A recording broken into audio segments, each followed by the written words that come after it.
하나님 말씀 보시겠습니다. 하나님 말씀은 창세기 17장입니다. 구약성경 20페이지 하나님 말씀은 창세기 17장 10절부터 11절까지 말씀 보시겠습니다. 구약성경 20페이지 찾으셨으면 제가 봉독하겠습니다.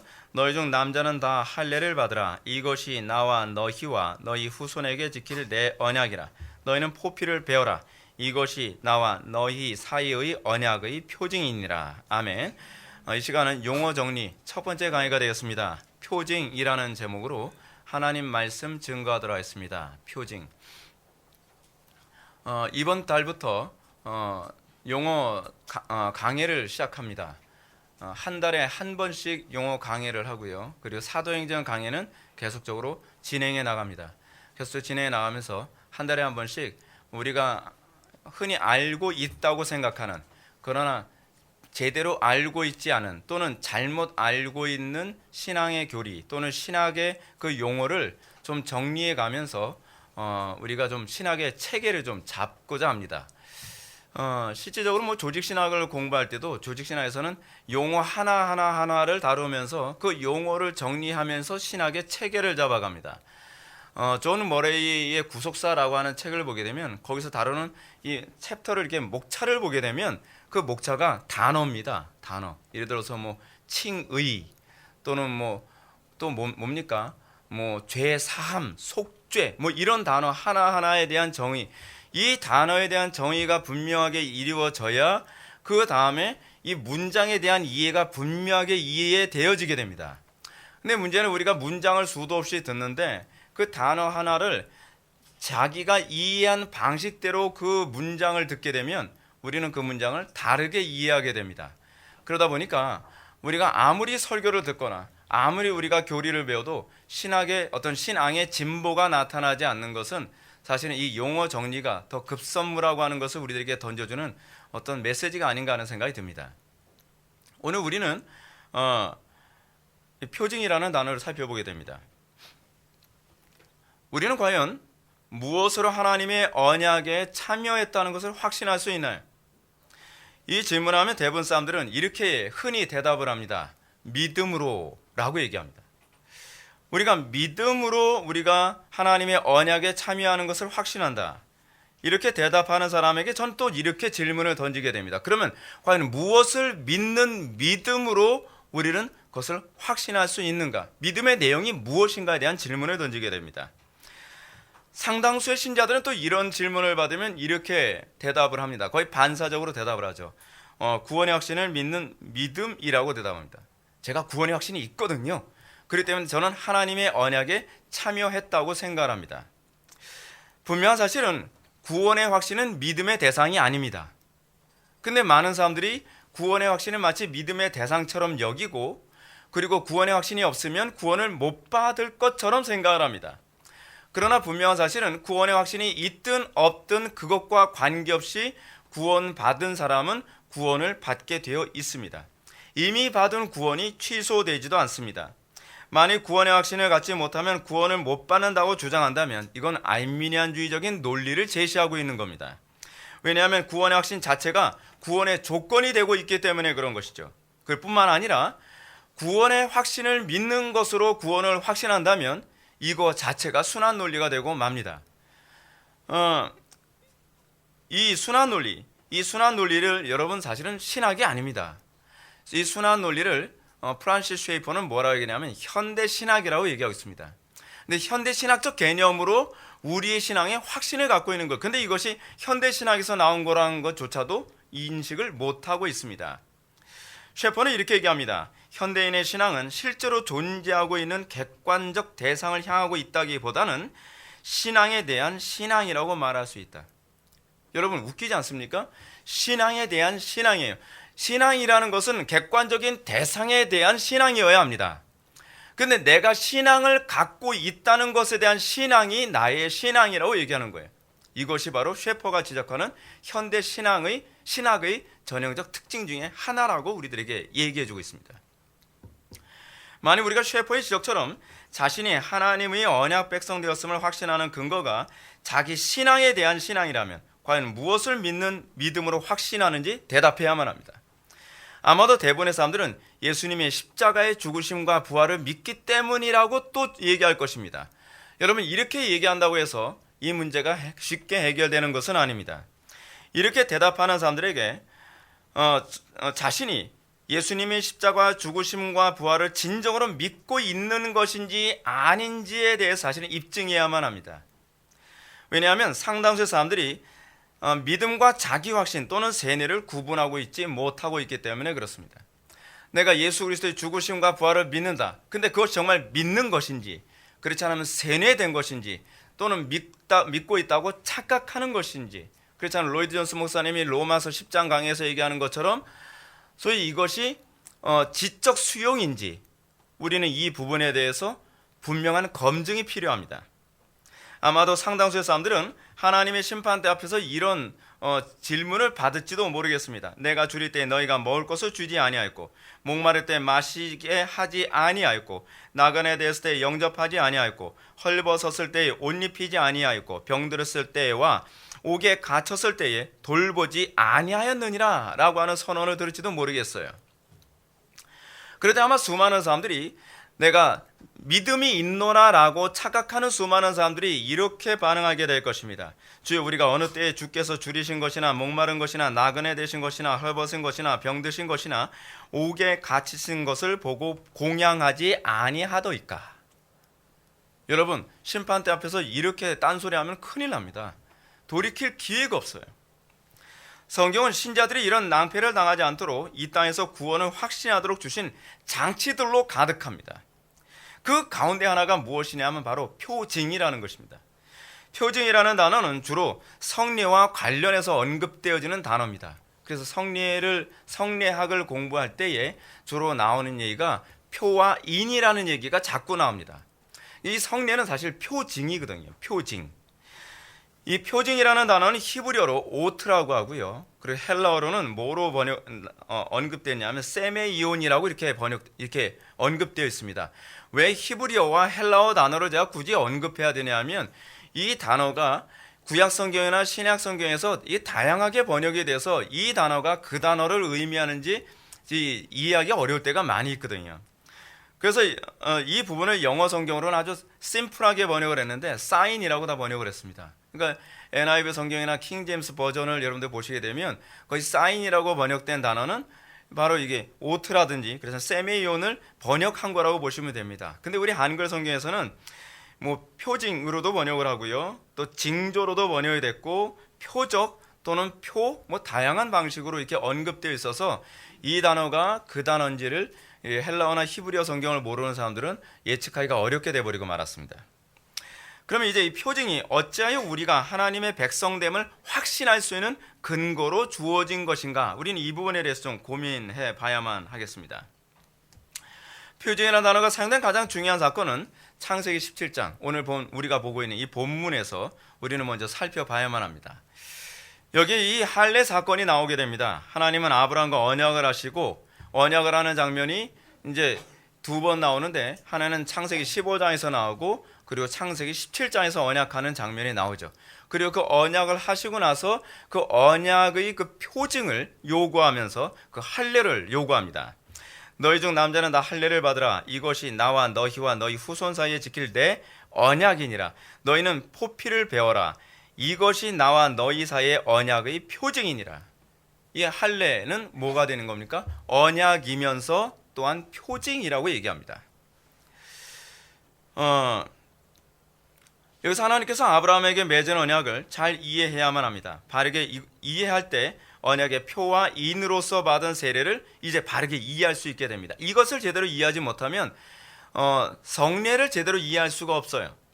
왜냐하면 이렇게 언약을 맺는 방식은 일종의 무엇과 같냐 하면 계약을 하고 계약한 상태에서 거기다가 이 계약서에 내가 보증을 한다는 장에서 사인하는 것이 바로 이 표징이기 때문에 그렇습니다.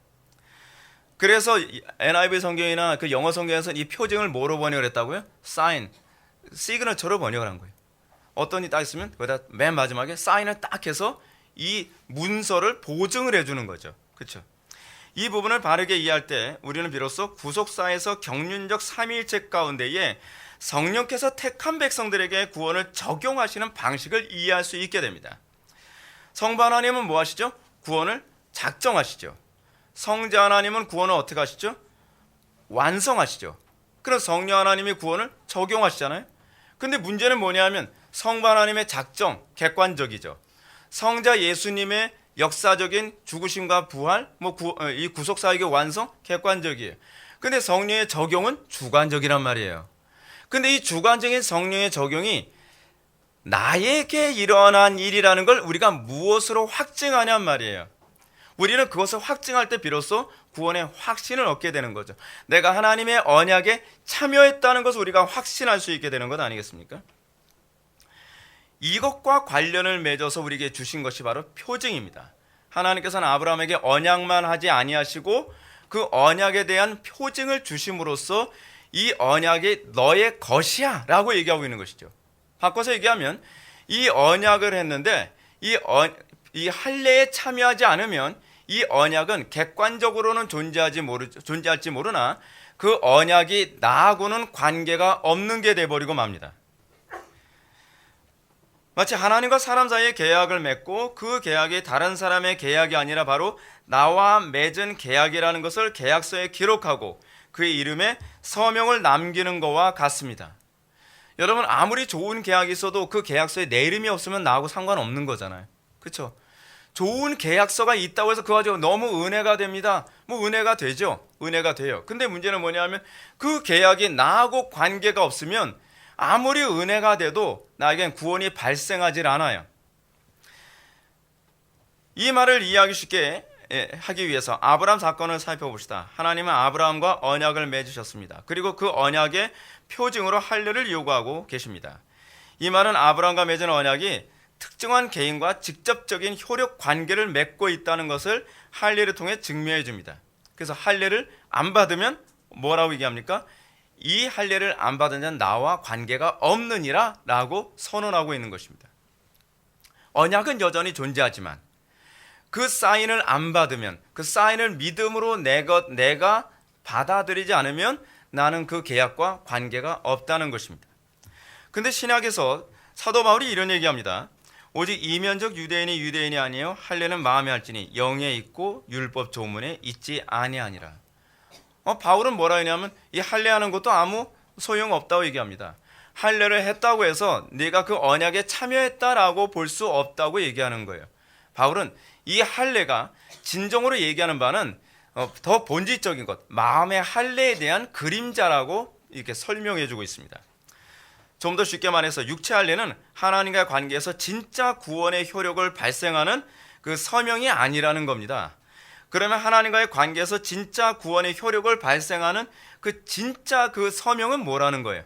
마음의 할례라는 거죠. 이 마음의 할례를 설명해 주기 위해 육적 할례를 우리에게 그림자로 보여주신 것에 불과합니다. 그러면 마음의 할례는 무엇입니까? 모세는 이미 신명기 30장 6절에서 우리에게 잘 설명해 줬습니다. 이미 구약에서 육적 할례가 마음의 할례라는 것을 이렇게 설명해요. 내 하나님 여호와께서 내 마음과 내 자손의 마음에 할례를 베푸사. 어디에요? 마음의 할례를 베푸사. 이거 바울이 한 소리가 아니라 모세가 한 소리입니다.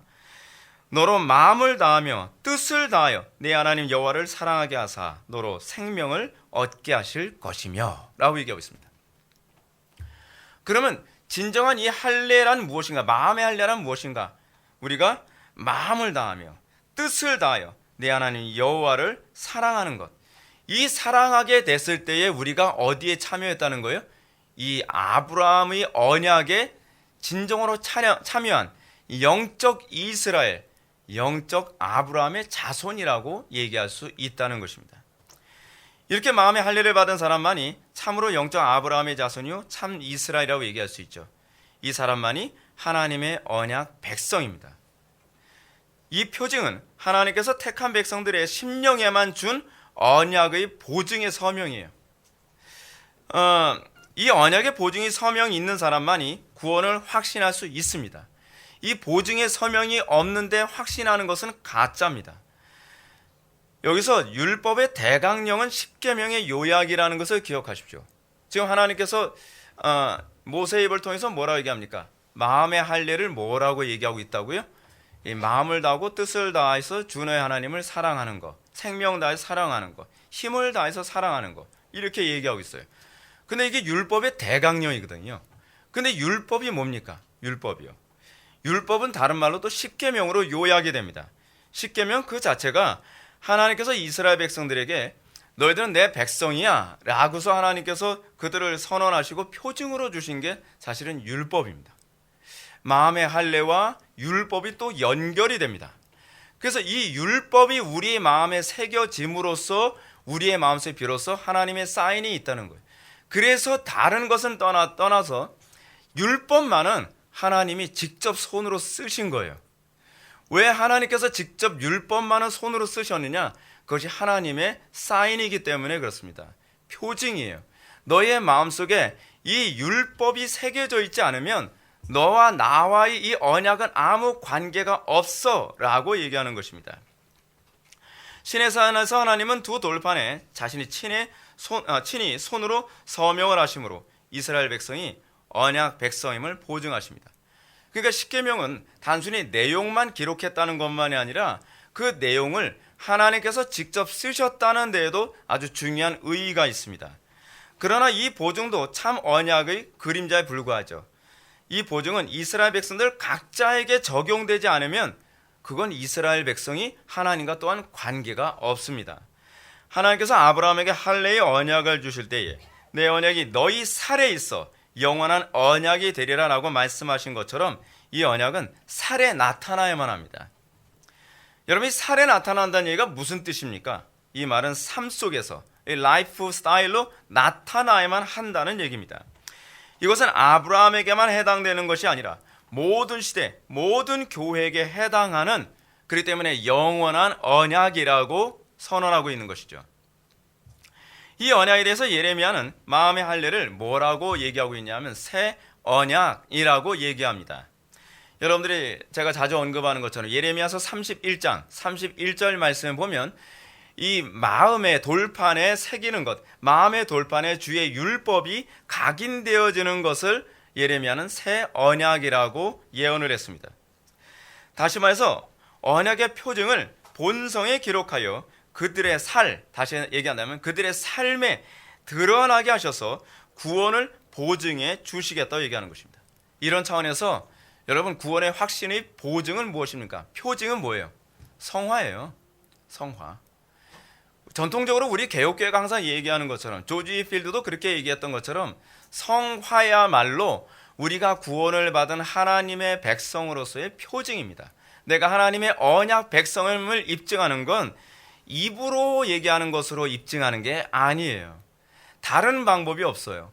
우리의 삶 속에서 내가 그 언약에 참여한 그 율법을 내가 마음을 다하고 뜻을 다하고 목숨을 다하고 힘을 다하고 지혜를 내서 사랑함으로써 그 언약이 나의 살에 나타날 때에 그것이 바로 표징이 되는 것입니다. 이는 마치 하나님께서 노아에게 홍수 이후에 맺은 언약과 그 궤를 같이 합니다. 칼빈이 얘기하는 것처럼 홍수 이후에 이 무지개도 성례라고 얘기하지 않습니까? 이것도 구약의 성례 중에 하나죠. 하나님께서는 노아에게 물로써 다시는 심판하지 않겠노라 라고 먼저 약속을 하시고, 성례에는 항상 두 가지 조건이 충족되어야 된다 그랬죠. 칼빈이 그 두 가지는 뭐라 그랬습니까? 하나는 약속이 있어야 되는 것이고, 두 번째는 그 약속을 하나님께서 제정하셔야만 한다는 겁니다. 근데 여기서 하나님께서는 노아에게 언약을 하시고 그리고 성례를 제정하시죠. 뭐라고요? 그 무지개를 보고 다시는 물로 심판하지 않을 것을 믿어라 라고 이 성례를 제정하십니다. 이 표징을 주신 거죠. 그리고 이 표징은 노아에게만 주신 것이 아니라 모든 시대 모든 인류에게 주신 표징이 됩니다. 그런데 문제는 이 표징을 믿지 않는 사람들에게는 그 무지개가 결코 구원의 확신을 주지 못합니다.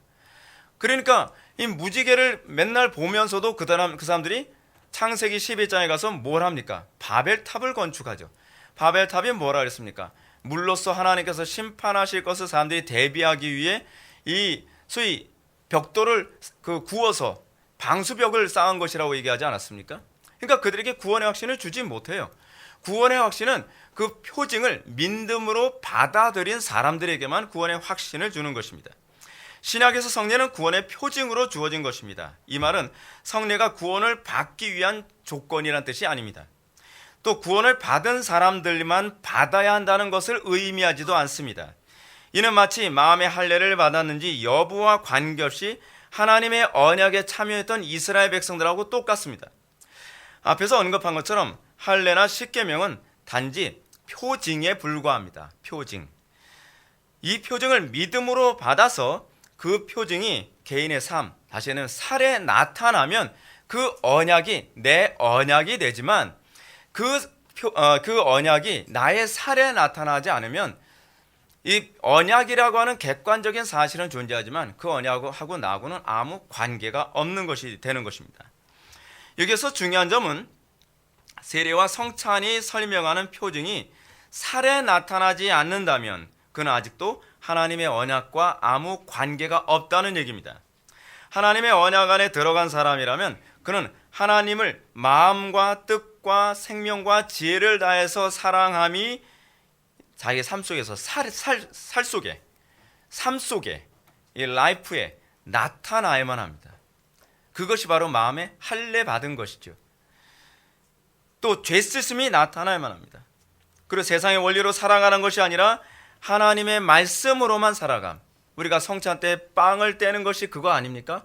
내가 애굽의 양식으로 살지 아니하고 하나님의 말씀으로만 살겠습니다라고 하는 그 고백으로 우리가 성찬에 참여하죠. 그리고 그것이 우리의 살에 나타나게 됐을 때에 우리의 믿음이 더욱더 견고해지게 됩니다. 이런 차원에서 징표는 신자가 하나님의 구원을 확신하기 위해 당당하게 요구하는 것이 마땅합니다. 이것은 마치 계약서를 작성하고 그 계약서에서 자기의 이름이 게재되는지 있는지 확인하는 것과 마찬가지입니다. 여러분 어떻습니까? 계약서에 계약서를 딱 받고 나서 여러분들 그 계약서에 여러분들 이름 있는지 없는지 확인하십니까? 안 하십니까? 워낙 믿을만해서 안 해요? 여러분 땅을 하나 샀어요. 땅을 샀는데 한 5만 평 땅을 샀습니다.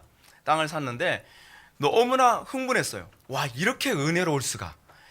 이렇게 헐값에 이 5만 평의 땅을 샀으니 이 은혜가 얼마나 감사한가. 그래서 기뻐서 깡총깡총 뛰는데 거기에 내 이름이 써 있는지 옆집 아저씨 이름이 써 있는지 관심이 없어요. 그래서 계약서만 가지고 일단 튀었어요. 튀었는데 나중에 이 땅을 사기 위해서 그 계약서 가지고 딱 들이밀었더니 김개똥이라고 이름이 써 있는 거예요. 자기 이름은 김소똥인데. 아니 이게 무슨 시츄에이션이에요. 근데 문제는 뭐냐 하면 얼마나 많은 사람들이 하나님의 심판대 앞에서 그렇게 될 사람들이 많으냐 하는 문제란 말이에요. 우리는 하나님의 언약, 하나님께서 소위 구원을 작정하시고 그리고 구원을 예수 그리스도의 구속사역을 통해서 완성하셨다는 것에 우리는 너무 흥분하고 그것 때문에 우리는 눈물도 흘리고 감격했습니다. 그래서 우리는 그 언약이 나에게 주어진 언약일 것이라고 생각을 해요. 근데 표징을 안 봐요. 사인을 안 봤단 말이에요. 거기에 내 이름이 쓰여 있는지 내 이름이 쓰여 있지 않는지 관심을 갖질 않아요. 그러고 나서 하나님의 심판대 앞에 딱 섭니다. 섰는데 하나님께서 뭐라고 말씀하시죠? 자, 너 표징 있니 없니? 존 버넌의 철로역전에서도 여러분 그 장면이 나오는 걸 여러분 알고 계십니까? 존 버넌의 철로역전에서 무지가 맨 마지막에 그 생명의 강을 건넙니다. 건너고 나는데 성에서 영원한 천성에서 물어보죠. 하나님의 언약의 그 두루마리가 있습니까? 그게 뭔데요? 이게 오늘날 기독교인들에서 흔히 나타나게 될, 그리고 하나님의 심판대 앞에 섰을 때에 당하게 될 낭패가 되지 않을까요? 하나님께서는 그것을 확인할 수 있는 표징을 주신다고 약속을 했고, 그리고 그 표징을 날마다 확인함으로써 우리의 믿음을 견고케 해주겠다고 약속하셨단 말이죠. 근데 문제는 뭐냐 하면 우리는 표징을 안 보는 것이 믿음일 거라고 자꾸 착각을 한단 말이에요. 그리고 표징을 달라고 하면 그것이 믿음이 없는 자만 하는 것이라고 생각을 하지요. 근데 여러분, 하나님께서 표징을 구하라고 얘기했다면 표징을 구하는 것이 신앙입니다. 근데 우리는 표징을 구하지 않는 것이 우리가 신앙일 거라고 생각을 하죠. 자, 그러면 이것이 성경에 나오는 얘기일까요? 구약에서 하나님과 언약을 맺은 후에 언약의 당사자가 하나님께 언약 실행에 대한 확증을 요구하는 장면이 구약에서는 수도 없이 나타납니다. 그리고 제가 정확하게 잘 기억이 안 나는데 구약의 역대기에서 어떤 사건에서는 하나님께 그 표징을 구하십시오 그랬더니 그 사람이 저는 표징을 하나님께 구하지 않겠나이다 라고 해서 하나님께 징계를 받은 사건도 있는 것을 기억하셔야만 합니다. 표징을 구해야 될 목록이 따로 있어요. 그 하나님과 언약을 맺었을 경우에는 그것은 표징을 구하는 것이 정당해요. 근데 문제는 뭐냐 하면 표징을 구해서는 안 되는 영역이 있는데 그것은 하나님과 언약을 맺지 않은 영역에서 표징을 요구하는 것이 문제입니다. 자, 하나님께서 기드온과 언약을 맺었습니다. 기드온과 언약을 맺고 나니까 기드온이 뭐라고 얘기합니까? 하나님께서 미디안을 진멸시킬 것을 무엇으로 확신할 수 있나요? 그러면서 기드온이 하나님께 그 표징을 요구합니다. 거기서도 바로 이 오트입니다. 표징을 요구하는데 그 표징이 바로 양털, 여러분들이 잘 아는 그 양털 기도 아무 때나 하는 거 아닙니다. 하나님 제가 요번에 이 대학을 가는 것을 하나님 뜻이면 전 양털은 없으니까 이 거위털 또는 오리털 잠바에다가 이슬을 내려주시고 그런 거 하지 마세요. 그건 하나님과 언약을 맺은 것이 아니기 때문에 그런 거에다 써먹는 게 아닙니다. 이미 기드온은 하나님과 언약을 맺었고 그 언약에 대한 확증을 얻기 위해서 이 표징에 인을 쳐달라고 요구하는, 이 표징을 통해서 인을 쳐달라고 얘기하는 거거든요. 그러면서 이 양털 기도를 합니다. 하루는 양털에만 이슬이 내리고 하루는 양털을 제외한 주변에만 이슬이 내리게 해달라고 이런 것을 요구하는데 하나님께서 기드온에게 책망하지 않습니다. 이런 괘씸한 놈, 네가 날 못 믿겠다는 거야? 하나님 그러지 않으시죠. 하나님께서는 사인을 보여주십니다. 하나님께서는 표징을 보여주세요. 왜냐하면 하나님은 합리적이시기 때문에 그렇습니다. 이런 예는 구약에서 수도 없이 찾을 수 있습니다. 하나 예를 더 든다면 히스기야의 생명이 15년 연장된 사건이 바로 그것입니다. 그래서 히스기야는 자기의 생명이 끝났다라고 하는 선지자 이사야의 선언을 듣고 하나님께 기도합니다. 하나님께 기도를 하니까 하나님께서 히스기야의 기도를 들으시고 선지자 이사야를 통해서 그의 생명을 15년 연장시켜 주시겠다고 약속하십니다. 15년 연장시켜 주시겠다고 딴 사람도 아니고 사기꾼도 아니고 이사야 선지자의 예언을 들었으면, 그 선언을 들었으면 그럼 믿어야 신앙 아닌가요? 우리는 그것을 그냥 믿는 것이 신앙일 거라고 생각하지 않나요? 근데 히스기야는 그렇게 하지 않았습니다. 히스기야는 하늘로부터 오는 표적을 구하는 거예요. 히스기야는 그 이적을, 표징을 요구합니다. 뭐라고요? 여호와께서 나를 낫게 하시고 3일 만에 여호와의 성전에 올라가게 하실 징표가 무엇이니까? 라고 요구합니다. 이것을 하나님께서 책망하지 않습니다. 하나님께서 오히려 그가 요구하는 이 표징에 대해서 오히려 더 어려운 표징으로 응답을 하십니다. 어떻게 응답하시는가? 열왕기하 20장 9절에 보면 이사야가 이르되 여호와께서 하신 말씀을 응하게 하실 일에 대하여 여호와께로부터 왕에게 한 징표, 이 오트입니다. 징표가 이 말이이다. 해 그림자가 10도를 나아갈 것이니까 혹 10도를 물러갈 것이니까. 히스기야는 이런 선지자 이사야의 그 예언에 대해서 10도 뒤로 물러가게 하는 것이 더 어려울 터이니 그렇게 해달라고 요구합니다. 그 제가 지난 금요기도 때도 여러분한테 말씀드리지 않았습니까? 이거 병 낫게 하는 것보다 이게 우리가 보기엔 더 어렵죠. 근데 어려운데 하나님께서는 불가능한 일을 통해서 그의 표징을 주시죠. 그 이유가 뭐죠? 위조하지 못하게 하기 위해서요. 소위 거짓된 표징들이 나타날 수 있기 때문에 사람은 할 수 없고 하나님만 할 수 있는 표징을 주심으로써 이 표징이 우연히 일어난 것이 아니라 하나님으로부터 온 것이라고 하는 것을 확증하게 하기 위해서 하나님께서는 사람이 할 수 없는 그 엄청난 방식으로 이 표징을 제공해 주는 것입니다. 여러분, 서명의 특징이 무엇입니까? 우리가 서명을 왜 하죠? 도장을 왜 찍습니까? 그 문서에 대해서 위조하지 못하기 위해서 그런 건 아닙니까? 이 약속, 이 언약에 대해서 그 정통성을 지켜내기 위해서 이 서명을 하는 것인데, 그래서 하나님께서 우리에게 주시는 서명이 그런 식으로 하나님만 할 수 있는 그 방식으로 우리에게 서명을 하십니다. 근데 이것과 관련해서 우리가 신약을 살펴보면 신약에서 동일한 개념이 또 나타납니다.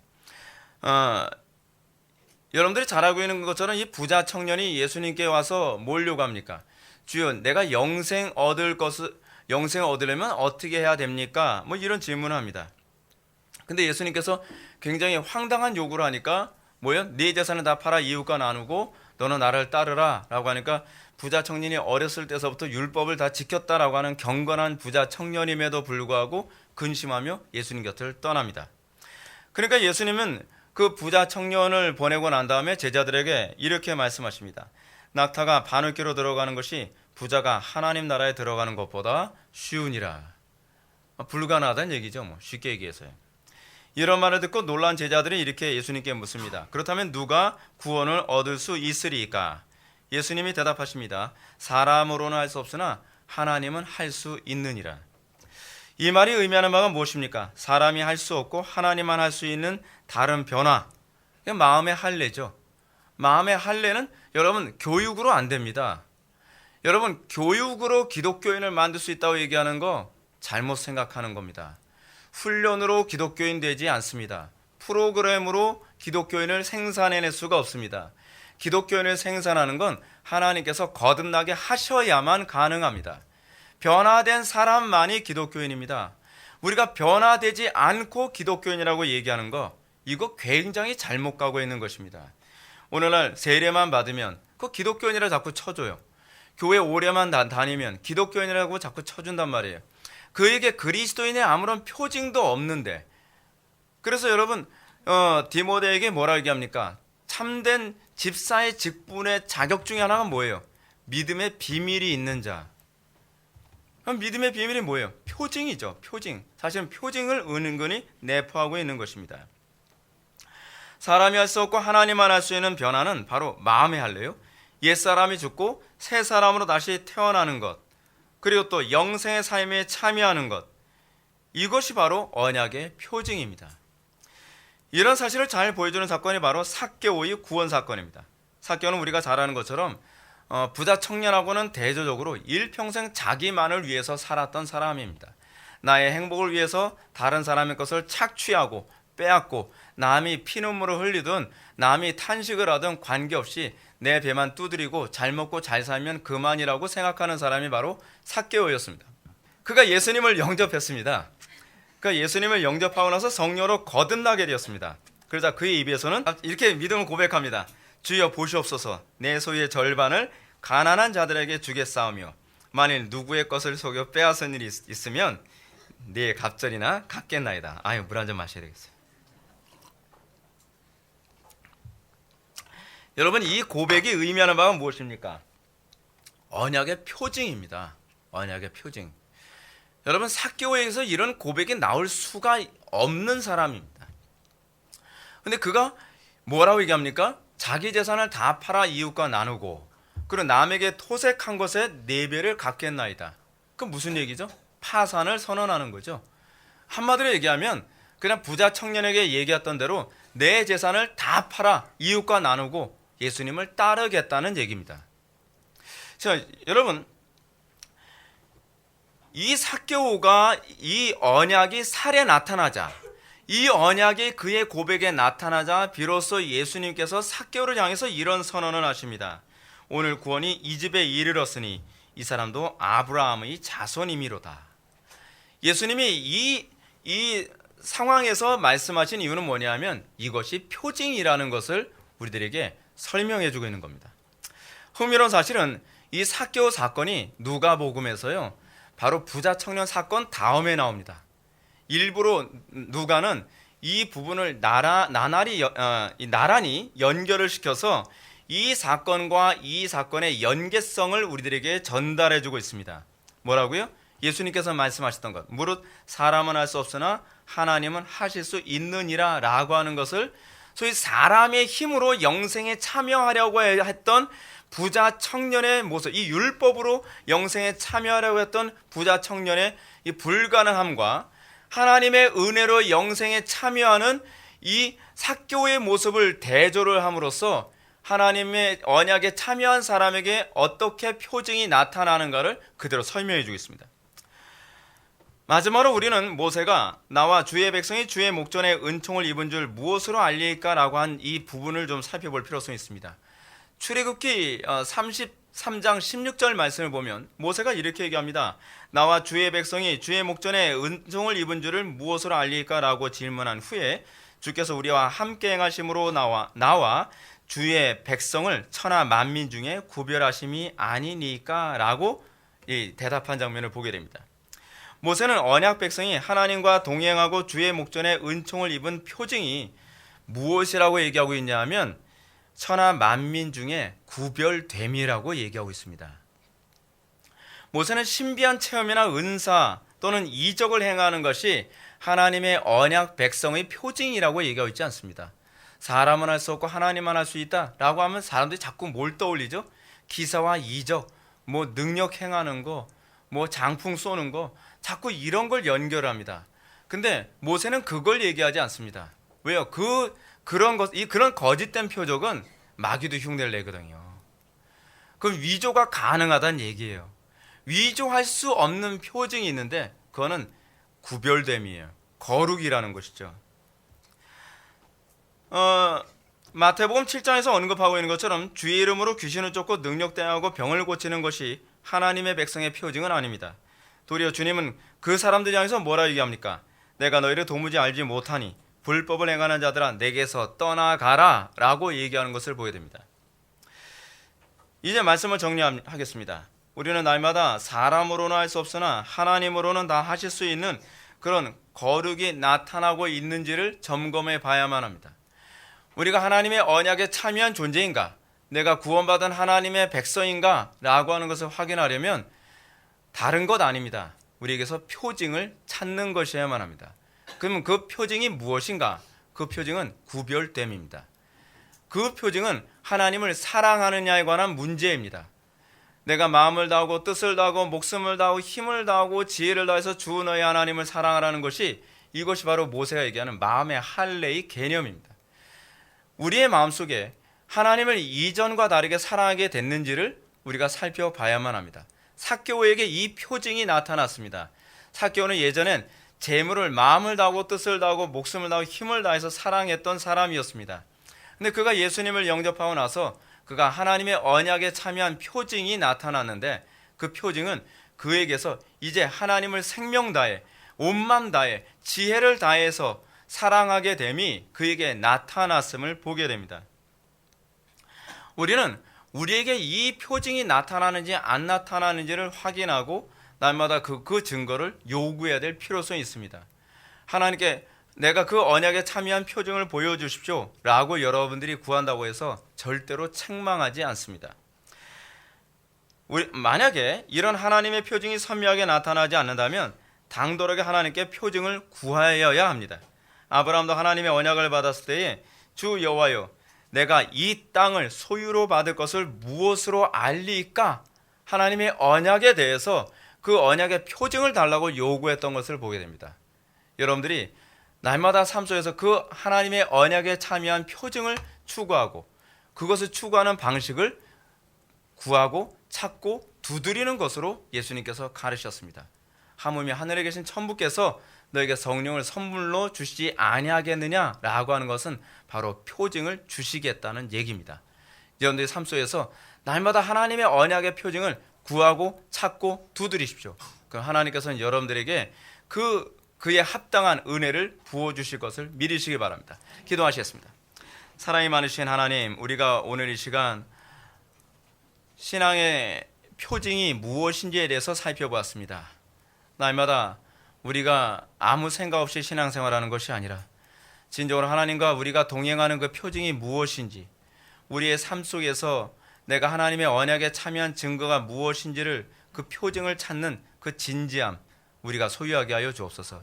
날마다 자기를 점검하며 살아가는 것이 우리의 신앙의 선배들이 가르쳐준 신앙의 도리인 줄 아오니 우리가 날마다 신앙을 점검하고 우리가 날마다 주님과 동행하는 그 영생의 삶을 누리게 하여 주옵소서.